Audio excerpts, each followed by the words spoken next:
This is Internet Business Mastery, episode 85. In a world where bosses control your life and thoughts of escape fill your mind, where inspiration seems dead and cynicism rules the masses, you have a desire to break free. You feel the need to take control. Now, there exists a place where the secrets of freedom and wealth are given to those who believe. InternetBusinessMastery.com. Free your mind. Hello and welcome to Internet Business Mastery Online at InternetBusinessMastery.com. I'm Sterling. And I'm Jay. And we're here to help you escape the 9-to-5 and live the lifestyle of your dreams by turning your life's passion into a profitable internet business, even if you're just getting started today. On this episode of Internet Business Mastery, we're going to talk about how to find a business mentor. And then in the quick tip, we're going to give one of our favorite sources for networking, masterminds, and mentors. And we'd like to remind you that if you'd like to get a jump start on creating your own profitable internet business using our proven system, you can claim your risk-free trial membership to the Internet Business Mastery Academy by going to freeaudiogift.com. So Jay, what's been going on? Well, actually, I want to hear what's been going on with you because you hinted at some productivity stuff you've been working on that sounds really interesting. So I was hoping maybe you'd tell us a little bit about that. Well, really, it's actually kind of going back to something in general that we did a long time ago when we were kind of working full-time on Internet Business Mastery. And partly one of the things I was going to mention was just that to everybody, we have been working basically 20-hour weeks. We had, through lifestyle design, wanted to do that and see what that was like. And we've actually been doing it for, about 6 or 7 months? Oh, at least, yeah. Something like that. And what we've actually decided with everything that we want to do and looking at what we were actually getting done, because 20 hours sounds awesome to only work 20 hours. And really there was a base level of what we could get done for sure. And we were able to grow our business but it wasn't to the level that we wanted. So we've decided to go back up to 40 hours, at least for a couple of months, because we've got all these projects and plans and things that we want to get done. So we've decided to jump back up to 40 hours. But of course, that means there's definitely a big shift in the productivity and, wanting to be able to maintain the same high level of productivity that we were doing with 20 hours. But now with 40, we want to make sure, yesterday we were actually even talking about, making sure that we don't start spreading time out in a less efficient way. Like if when you had 20 hours, you had to fit everything in. So you had to be super, super efficient to make sure it happens. But sometimes if you've got more time, something that you would have scheduled before for an hour, suddenly you go, maybe it'll take me 2 hours.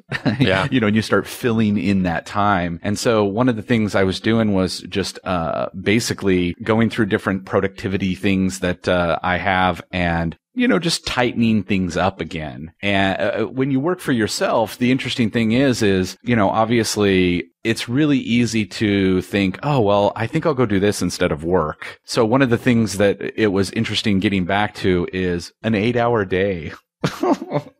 Yeah. 8 hours is a long day. I can't even believe it.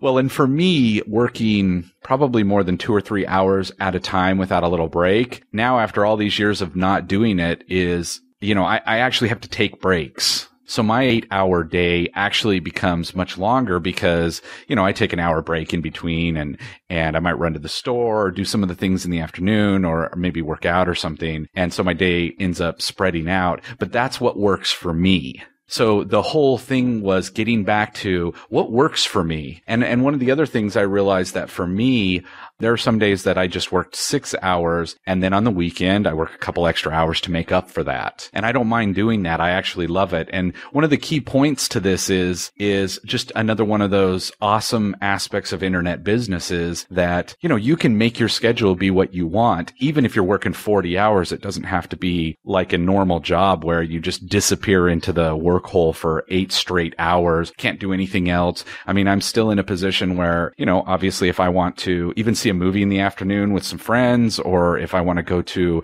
my daughter's orchestra performance, at any given time I can do that kind of stuff and just shift things around. But again, the key is, really being focused on planning that schedule ahead of time and still being flexible, but finding what actually works for you. You don't have to do something very traditional if you don't want to. Find what works for you. And again, like I said, for me, working 2 or 3 hours and then a nice little break is awesome. And I'm really excited to get back to the 40 hours. Yeah, it's after working 20 hours for a long time, and when you start, I was refining my time budget for 2010. I was like, wow, 40 hours, it just seems like so much now. Like there's so much I can do in the week. So it'll be exciting to see what comes out of that. So I didn't know your daughter was in orchestra. What does she play?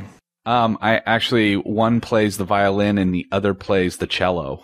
Oh, very cool. I have a friend who's a cellist that makes some very cool music. So it's an awesome instrument. I had no idea. That's cool. Yeah, they've been doing it for years, both of them. So, they're actually getting to the point where the music, you can stomach it. So nice. I mean, it gets, the first couple of years, it's like, oh, you cringe most of the time. And now it's like, oh, wow, it actually sounds like what it's supposed to. That's awesome. Yeah, string instruments can be a lot of instruments can be pretty rugged in that first year or two. When they're still 8 or 9 and, it's brand new.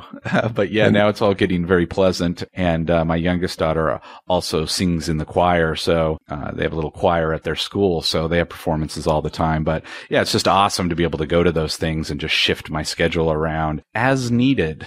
Yeah, but definitely. Also very, very important to be very strict with your schedule in terms of make sure to schedule out ahead of time. Because with internet business, man, I know that within our platinum group, sometimes people are saying, wow, how do you stay motivated and keep working and make that, and I was like, well, you make the decision, I think, ahead of time. Yeah. Schedule that stuff out and say to yourself, me staying to this schedule is what's leading to the dreams and the goals and the stuff I've written ahead of time as well. So you're basically designing your future by staying to that schedule. So absolutely. Well, we had a question come in about finding a mentor, so let's jump into the feature segment about that.